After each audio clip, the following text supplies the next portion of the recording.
Assalamu'alaikum everyone, welcome back to another episode. Today's going to be another one of those little reflection ones where we talk about a bunch of random things. And tonight I was thinking about something that I felt like was very interesting to talk about. So if you listen to my podcast often, you know that my mom has actually came up with a lot of the things that I talk about on here. She always has such good ideas and she's like, here, go talk about this. So she has given me a lot of ideas indirectly and directly, and this one was hers directly. And then initially when she gave it to me, I was thinking about it for a bit, and then like as time went on over the weeks, I was like, hold on, that cooks. That cooks. We gotta get the mic out. Get the mic out. So, one of the things that I was talking to my mom about a couple weeks ago, she was talking to us just in general, like me and my siblings, about how one of our greatest powers as human beings has already been given to us, but we constantly look for this quote, quote, lucky factor. We constantly look for this quote, quote, thing in life that will make us the big hit, that will make life comfortable for us, that will make life easy for us. And of course, we all look for ease and we all look for comfort and we all look for peace and whatever in the third. But I feel like a lot of times in life, we look for like this one big factor or this thing to kind of make us like that lucky moment. We look for that lucky moment often in life, whether that's through landing like a really nice job and then thinking that you're going to be settled for the next 10 years, whether that is, getting into a really good school and considering yourself lucky going on and going forth, whatever it might be. Like some people even have some really weird, like lucky items, quote, quote, like, lucky pencil, lucky ring. It's so weird. People have a lot of different things that they feel like makes them lucky. But what we tend to forget is that our greatest power that was given to us by Allah subhanahu wa ta'ala is what makes us the most lucky out of all creation, which is the ability to have free will and intellect. And now often you guys hear these things in a discussion of comparative religion where people say, us as human beings have free will and we have intellect and we can think between what is right and what is wrong. And that within itself, number one, is the absolute greatest blessing. The fact that we have the intellect, that we have the capability to differentiate between what is right and what is wrong and pick this religion. And, of course, if you're born into Islam, even then you have to kind of go on a journey, but kind of use your entirety of yourself, not just be, blindly following something. You get to use the entirety of yourself to pick this path. And of course, ultimately, it's Allah subhanahu wa ta'ala that puts you on this path. But, you get to kind of pick between what is right and what's wrong. And I feel like that is an ability that's obviously very beautiful because the angels don't have free will. Animals don't have intellect. So it's very interesting when it comes down to things because we happen to be the creation that has both. And this, for better or for worse, can, destroy you or it can benefit you. And of course, using this free will and this intellect can be what grants you a very high rank in Jannah, inshallah. I was also reflecting on how when Adam alayhi salam, there's this Quran ayah regarding Adam alayhi salam. It is 231 of the Quran, where it says, he taught Adam the names of everything and then showed them to the angels. He said, tell me the names of these if you are so sure of yourself.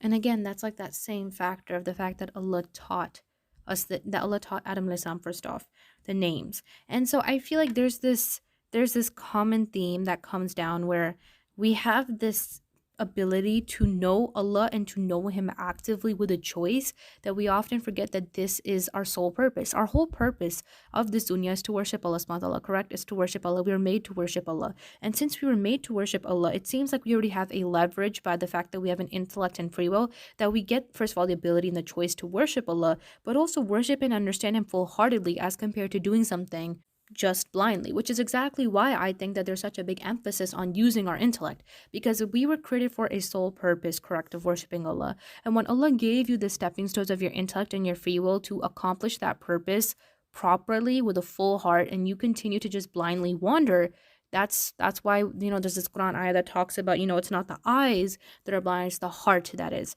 And it's one of those things that if we learn to use what we are given correctly, if we learn to use what Allah has given us, we realize that in the designing of us, there was a blessing and there was kind of, I guess you could say, quote, quote, luck factor. There was kind of a quote, quote, leverage within it. So, of course, people say that purpose of living out to just worship Allah is hard, but look at what Allah already gave you. He gave you a choice and He gave you the intellect. He gave you two things that determine the way that you live your life in this dunya.